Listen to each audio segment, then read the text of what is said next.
Hi, my name is Humberto, and for my investigation report, I'm doing it on social networking. A lot of you may know what social networking is because maybe like the rest of us, we have Facebook accounts, and we have accounts in other applications as well, known as Instagram, Twitter. You know, sharing our information with friends, and they're sharing vice versa. Um, I want to start off with first kind of defining what social networking is. And, upon Wikipedia, the use of dedicated websites and applications to interact with or find people with similar interests to oneself was what I found out social networking meant. Pretty basic, right? I mean, Facebook has changed the way we share information and, how we're able to view it. Basically everything that is out there on the web can be found on Facebook, from advertising from a restaurant, to seeing how politicians are doing. It's all now accessible on a page of a website. Kind of leading into the history of social networking, it's kind of a new thing.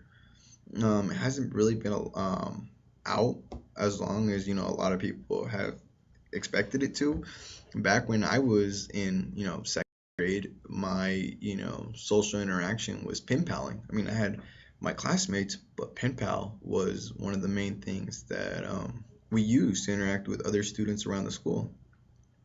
This kind of later changed when I was introduced to Facebook, which is what my main view is on for social interacting or social networking because Facebook was created by Mark Zuckerberg and his colleagues and in California. Um, he was attending Harvard University at the time, but was not on the idea of Facebook yet. He was mostly messing with a system that was called course match and face mashup, which is kind of like the Tinder that we have in today's time, where you would rate the attractiveness of your classmate. Seeing that potential, spiral out of control, he noticed potential in that, and so the idea of Facebook came along. But he would later go on to work with the Winklevoss brothers. Not sure if I pronounced that right, but he would go to work for them and eventually not he saw that he needed to take care of his ideas better of Facebook, so he left them and would later be sued by them for $65 million because they believed that he stole the idea of Facebook. And Facebook was just a starting point to for profile findings, kind of like your information, and people could view you for who you put on there, and you would be connected to students around the world or around the area that you didn't know. But Facebook brought that to the table. Let's see. It first came out in 2004, generating a usage of 1 million users. Now, for them, that was a big accomplishment because Facebook had really, never done that before. They had kind of taken it into the school of Harvard University and used it there. And then when they saw students using it, they were kind of like slowly introducing it to other schools. And once that happened, they started to see their growth. And so, later in 2005, when 5.5 million more users were on Facebook, that kind of took them by surprise and saw that this company was going to take them places. It was later introduced in 2012 in the stock market, but it kind of like fell low into where they wanted, or they thought Facebook was going to be at. Um, there was companies such as Yahoo and Microsoft that saw this software that wanted to buy it because they knew the potential it was, and Yahoo actually wanted to pay $1 billion for it. But the company at Facebook, they decided not to sell. Later, they found out. I mean, of course, because the company was generating so many people, the company's worth was actually 16 billion. which is not a bad thing if you want to, keep something that good and it's going to make more. Let's see. So it's basically the mother lode of information for us because we're able to go on there and just connect with whoever we want, be it a politician, follow a band, see what your friends are doing, see what they did do. Facebook is there for us like that. Um, Moving into like the more political view of Facebook, how politicians use Facebook is kind of interesting because it allows them to reach individuals in more innovative ways, not just to advertise their policy views, but also everything from finding new staffers to giving their voters a look at their personal life. I think that's interesting because I came up with the example of how, the let's just say politician A has a beautiful red shirt, and me myself, I like red, and I go on to Facebook and I see this guy. He has red. That's a nice shirt. That guy has my attention. Politicians, they can do that. They're able to target individuals through their news feed and connect with us in that way. It's faster. There was a study actually done that 58% of Americans actually read their news through Facebook. That's actually interesting for politicians because they're able to see their viewpoints from the perspective of, an individual. That, of course, brings votes to them, and they want to be able to, get those votes. Um, they can share their latest debate issues, concerns, solutions, their interactions with them, towards an economy issue or something. Um, that's pretty interesting, I think, because people get their information at their person. Yeah, yeah. Politicians, they're making the best out of Facebook because they're able to promote what they have to offer, basically, and Facebook allows them to do that. Kind of like moving on to the how Facebook is contributing to the economy. Well, that's kind of like interesting because it generates so much and it's worth so much. You would think it's gonna be able to give, right? And it has because the way Facebook is designed, it's able to inspire different individuals into creating applications that you and I can go into and view for ourselves. They were able to add 180 to 100,000 new jobs and contribute more than 12.19 billion in wages and benefits to the U.S. economy in 2014 alone, just by simply opening up new applications from Facebook.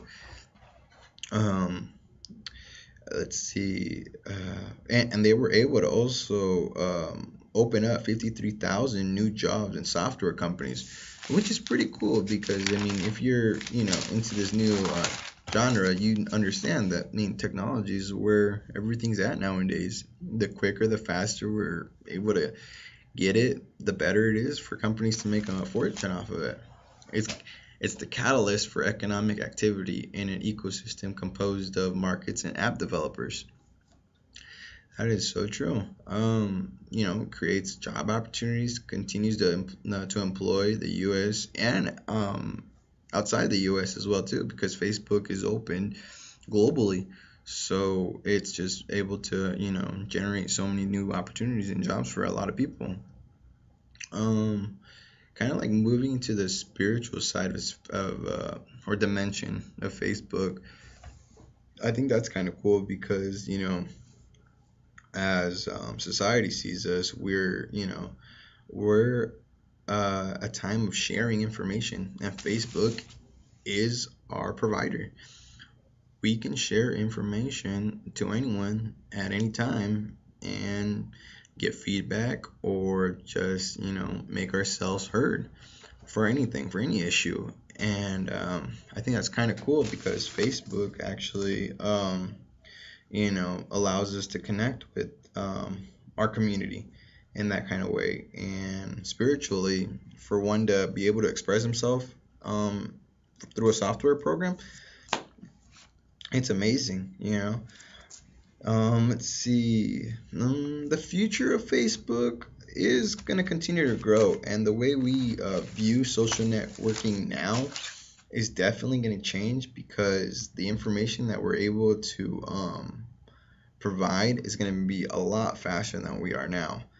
There was actually something very interesting that I read here that on the future of Facebook in the next 5 to 10 to 20 years, where they said that the way we view Facebook now will later be actually something our um, future children will have to go back and research for, like because they were saying that Facebook, you know, is gonna be so advanced and our interaction is gonna be changed now. You know that every since our phones are able to receive everything, things like the news or what the president has to say or the war in this country, how that's going, it's going to be a lot more narrow because technology and Facebook, especially teaming up with different companies, is allowing our interests to be put in to Facebook. So we're actually viewing only what we want to view and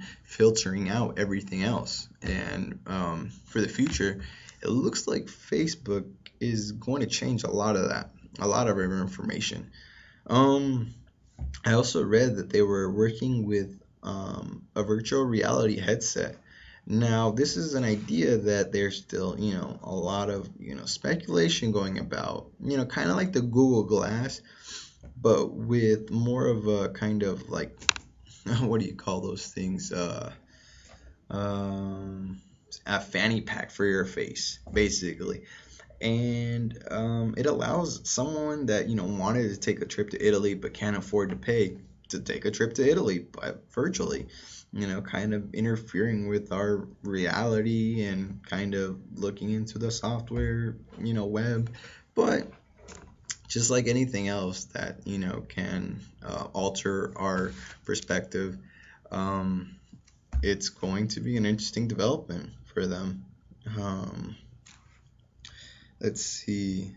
um, I think my two questions for this very end is pretty basic. And do you guys believe that Facebook is becoming too interactive with our lives today?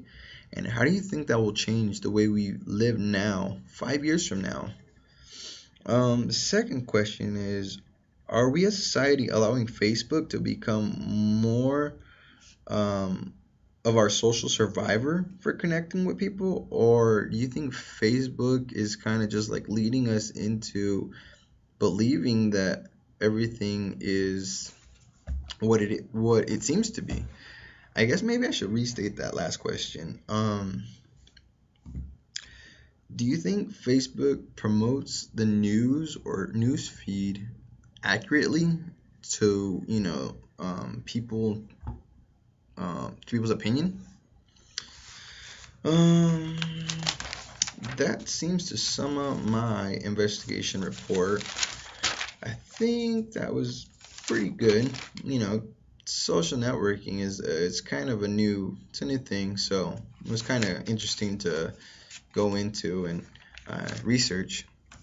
There was something that was kind of interesting that kind of talked about how if Facebook was a country, it would be like fourth next to Japan. And it was just like, are you serious? Like, it got so many uses that it would be its own country. I thought that was kind of neat. But other than that, thank you for listening, and I hope you guys enjoyed.